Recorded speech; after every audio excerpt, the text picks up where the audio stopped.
Hey there, everyone. Welcome back to the Doing What Matters podcast. Are you ready to live from rest instead of rush? Well, then join us each week for conversations, stories, and practical wisdom from people doing what matters in both their personal and professional lives. So I'm excited this week to have a special guest with me. You've heard from her several times, but Lindsay, as we've shifted the podcast to kind of a new format, I wanted to have you back on as we talk about another part of some of the work that we do, and we kind of share more from our own personal stories. So Lindsay Sterchi, welcome back to the podcast. Hey, good to be with you guys again. Yeah, I'm so excited about this new direction the podcast is going and just all the conversations that are to come. Yes, we knew a few months ago that we wanted to shift the podcast to more match up with the book that we brought out last fall, Doing What Matters, Living from Rest, Not Rush, and being able to just talk through the lens of people's stories that really are choosing to lean into I don't want to live with my hair on fire anymore. And on today's episode, one of the things I wanted to dive into with you is talking about the new tool that we've brought under the umbrella of the business, the Real Life Process business, and this tool of oneLife Maps. But before we get into that, I really want to explore more around the idea of part of sometimes this work that we do to say, how can I do life differently, involves using some tools, using some things that will help us dive deeper into our real self. And I know you and I have both done that work of using a lot of different tools. So let's just talk about what are some of the ways, if you're in a place that's stuck and you know that you've hit a wall, what are some resources or tools that you might pull out or that you've done even in your life story? I love this idea of tools that help us to know ourselves better, because we really believe that our best work and our best action comes from a place of knowing who we are and living out that unique and true self. And so I see these tools as a way to know who I am better so that that informs the way that I live my life. And so when I think about it through that lens, I think of tools such as Myers-Briggs that talk about, are you an extrovert or are you an introvert? I know for me, that was a huge revelation of I'm an introvert, that I get energy from being alone. And I think there were many times in my life where I felt like, gosh, am I just antisocial, or am I irritable when I'm around people too long? But I realized that I get energy from being alone, and knowing that about myself helped me to embrace that and to build that into my life so that I can show up well with others. And that's just one example from that assessment that was really enlightening for me. Yeah, I just love how tools can be kind of the aha moments that we have.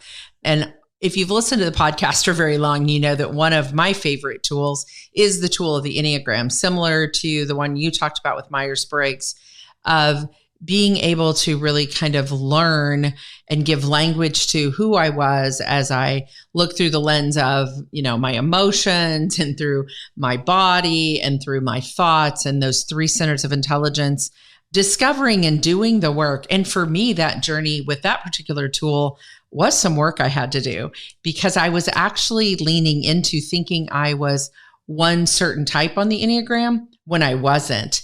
And that type was coming through a lot because of the occupation I was in at the time, the career that I was doing, and just how I was really viewing myself. So this idea of using tools, and we've both referenced personality tools, but there are other things. I remember doing some spiritual gifts assessments. I have taken different aptitude tests and, skill sets and career tests, and all of those things put together can tell us a little bit about ourselves. They give us a piece, not the whole entire picture, but a piece of ourselves. And the one that we're going to dive into a little bit more today and just give you some deeper taste of how it's been an experience for us is this idea of life mapping. And the particular tool that we've used and now have here at the Real Life Process is these oneLife maps, which is a set of 8 maps that you can go through. We have some previous episodes that we've talked in depth about what those maps are. But why is this idea of life mapping? Why do you think it resonates so much with people as a tool?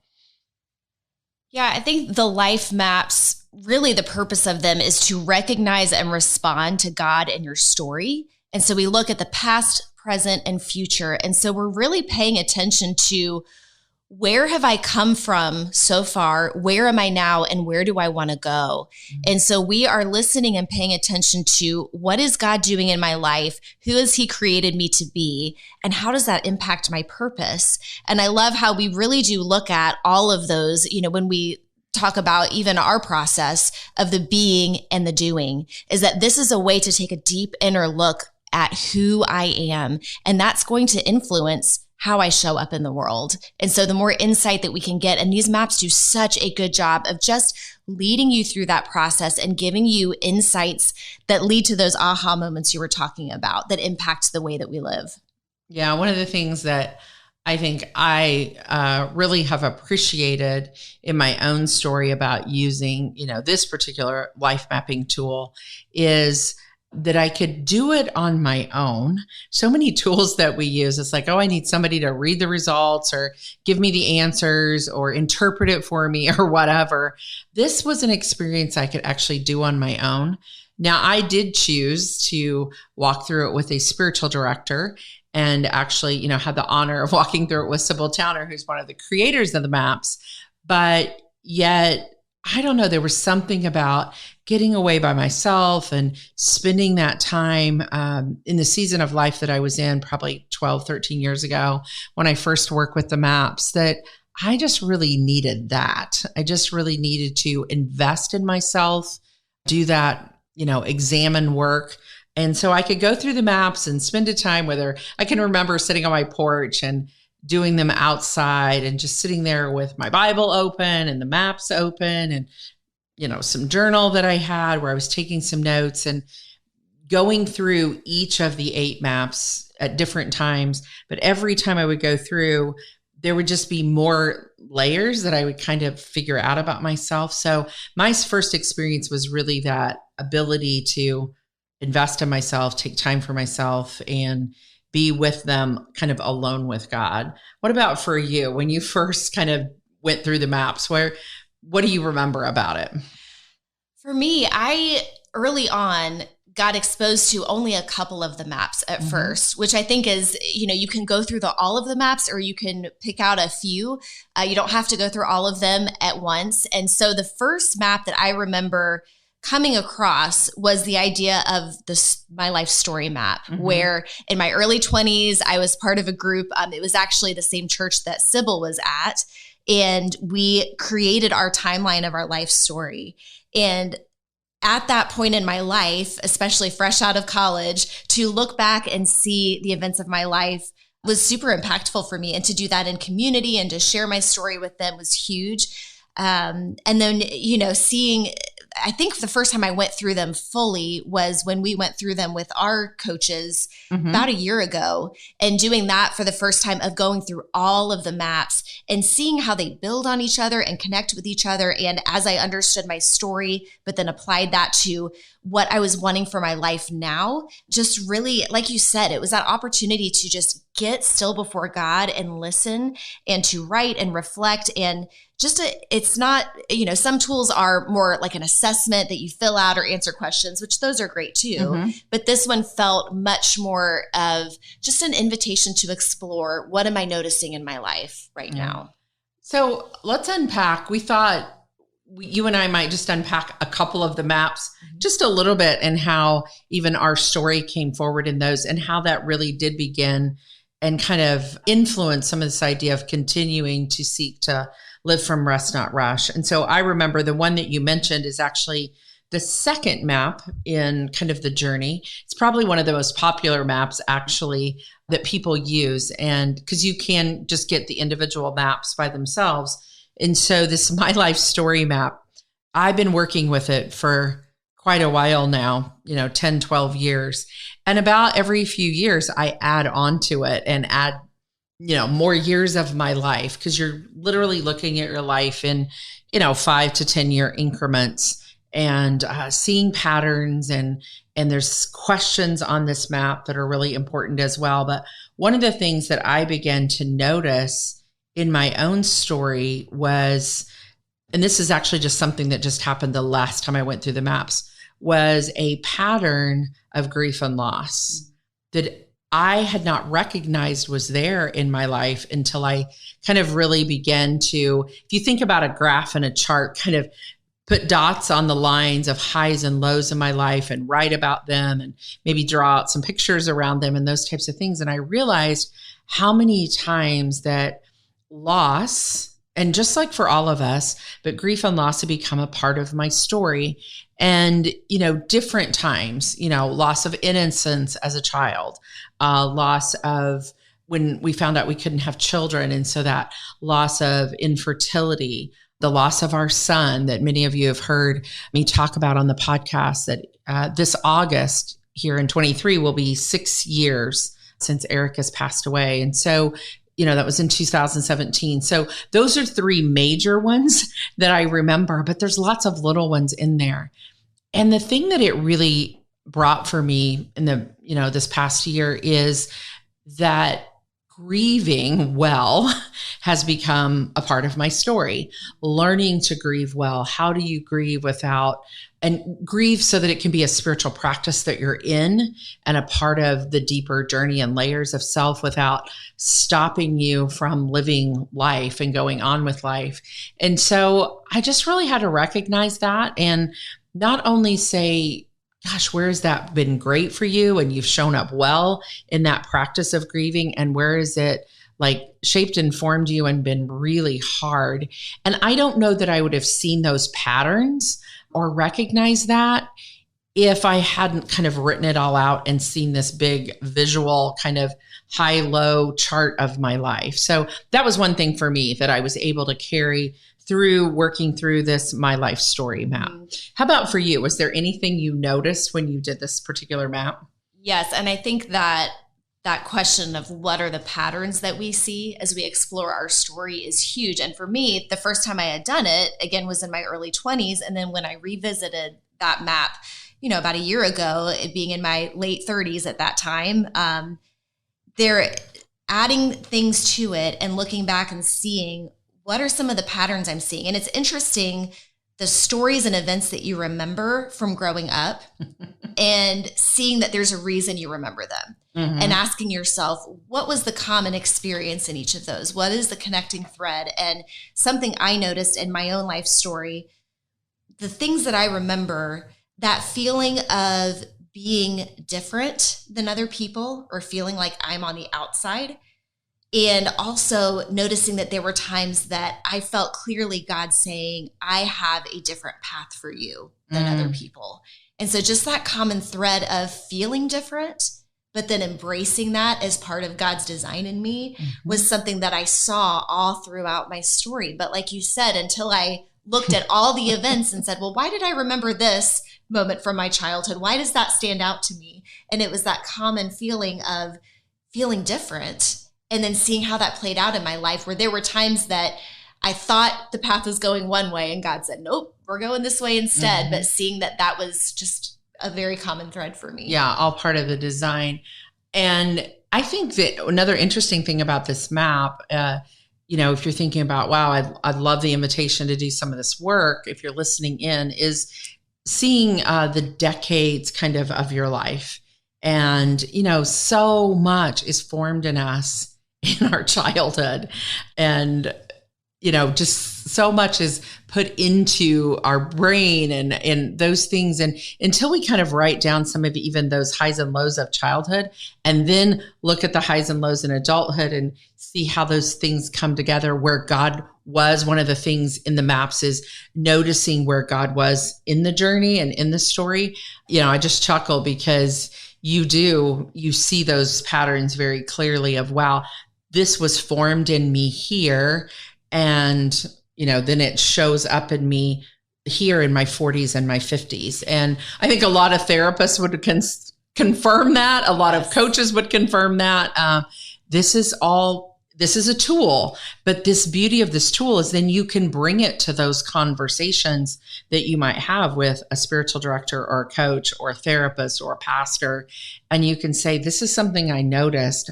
I'd love to talk about this. I'd love to dive a little bit deeper into this. So what else would you say there in this map as we wrap it up? I think an invitation becomes then noticing, a way I've put it before is, what story are you telling yourself about your story? Yeah. Because there are things that we might see that happened, and we've almost created this inner narrative of what that means.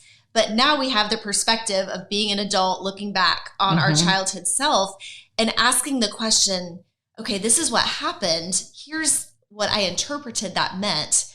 But is that actually what was taking place? Yeah. Is that the truth? Yes. Is that actually the truth? And that's where we listen to God to say, God, how do you see what this story means, and what's a new perspective you might give me on what was actually happening at that time? And I love what you're saying there about, looking back and getting that new perspective and all of that, because when we talk about this phrase that you hear us say all the time, living from rest, not rush, rest is internal. It's not the take the vacation kind of rest that we're talking about. So these internal stories that we're telling ourselves can keep us so much in part of our brain that's just like, go, go, go. And, keep us in just this anxiety piece of, I don't belong, I don't fit, I'm different. And not different in, oh, I love how God sees me different, but different in, I feel out of place. And so that's the internal rest that I'm always talking about. It's not the vacation, the days off. It's looking at rest of, what can I learn and know about myself? So internally, I feel the peace of God that passes all understanding. So let's talk about one more map in both of our stories. And that's the map that is actually comes a little bit later on. It's map number 6. So we're skipping a few in between. The one we just talked about was map number 2. And then there's a couple other maps, peaked maps, valley maps, some different things that happen. And then you come to this place, and I love how this tool takes a turn, as you said, as you named those 3, looking at past, present, future. And it starts to turn towards the future with a map called Desires and Longings. And this map actually mirrors and goes together so much with the work that we do in the tool that we have called the Real Life Process, because of this desires and longings. Who am I being? And out of that, what do I want to do? So tell me a little bit for you, Lindsay, of this desires and longings map and kind of what came out for you. Because actually probably a year ago was the first time that you actually walked through this particular map. For me, it was giving myself permission to pay attention to my desires and longings and to name them, and to not be afraid to not only write them down, but then to speak them out loud in community, and knowing that it's okay to name my desires.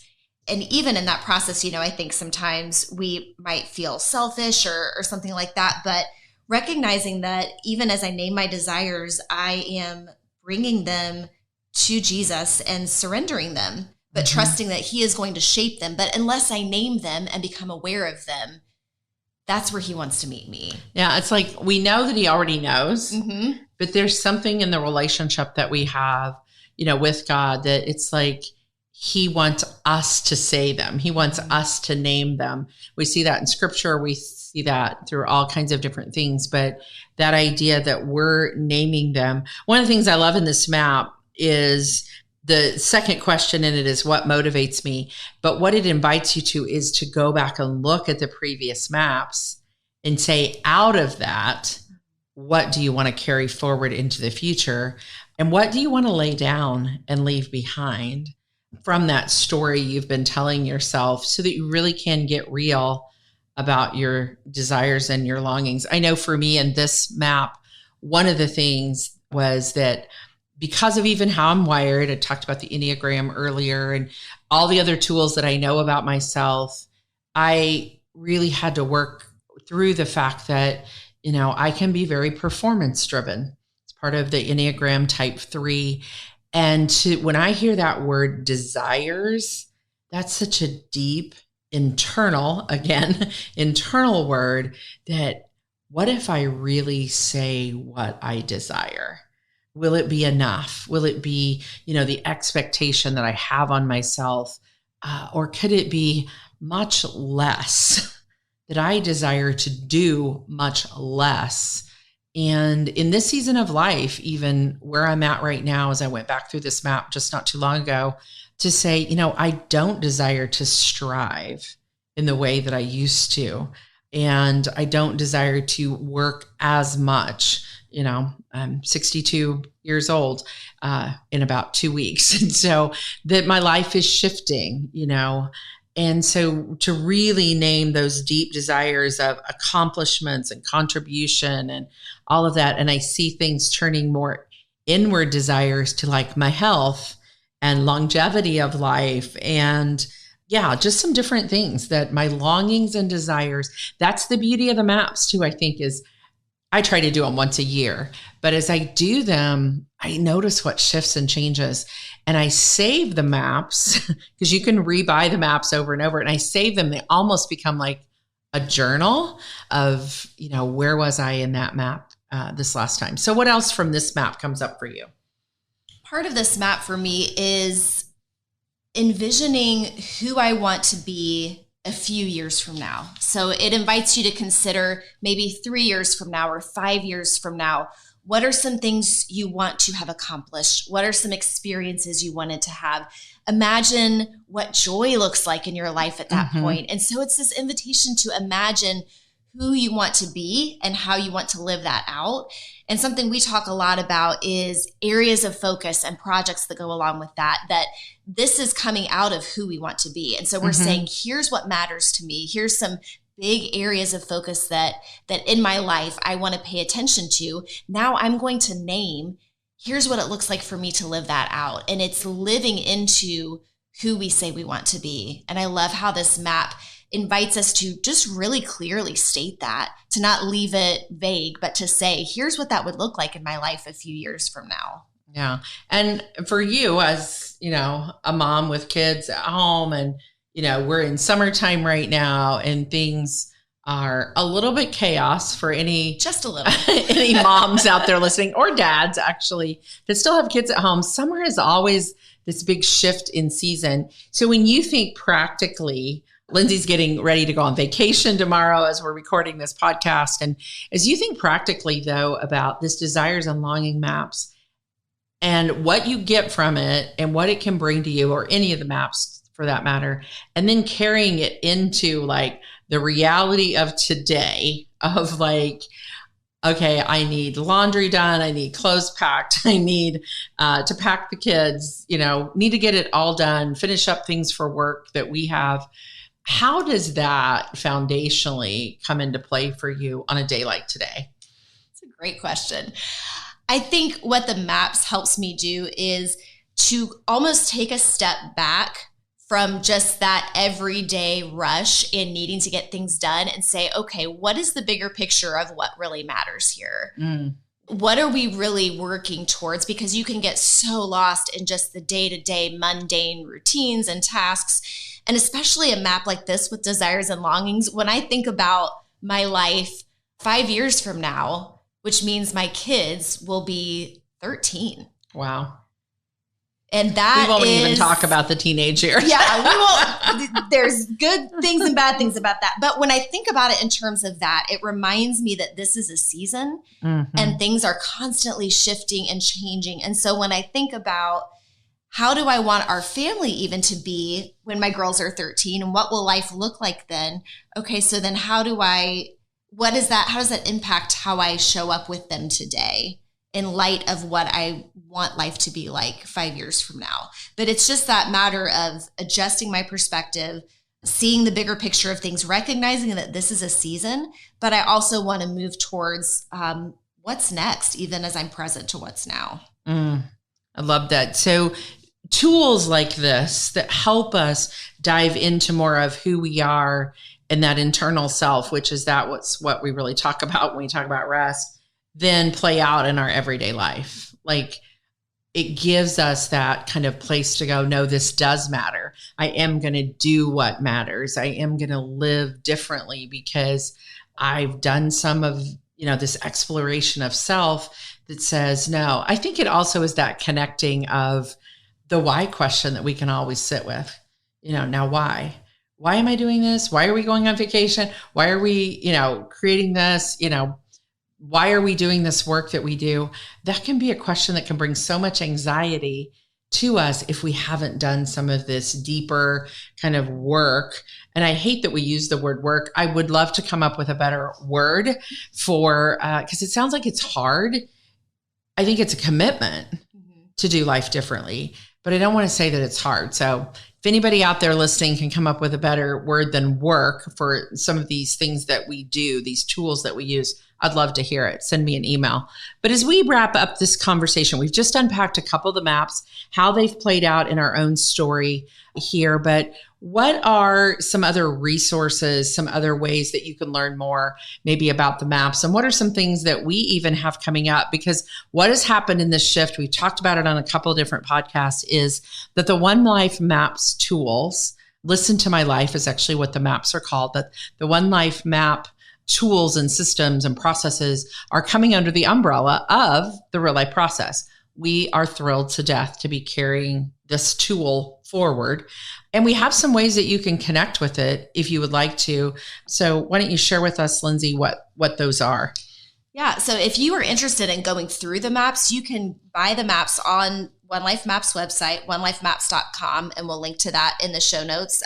Like we said, you can get the whole portfolio or get one map to do at a time, but there's resources on that website there. They have a podcast that currently has archived content that is great conversations with Sybil and Joan and Sharon and some other guests they have that they really explore a lot of these ideas. And so you can check out that still great evergreen content that you can check out sure. Yeah. and learn from.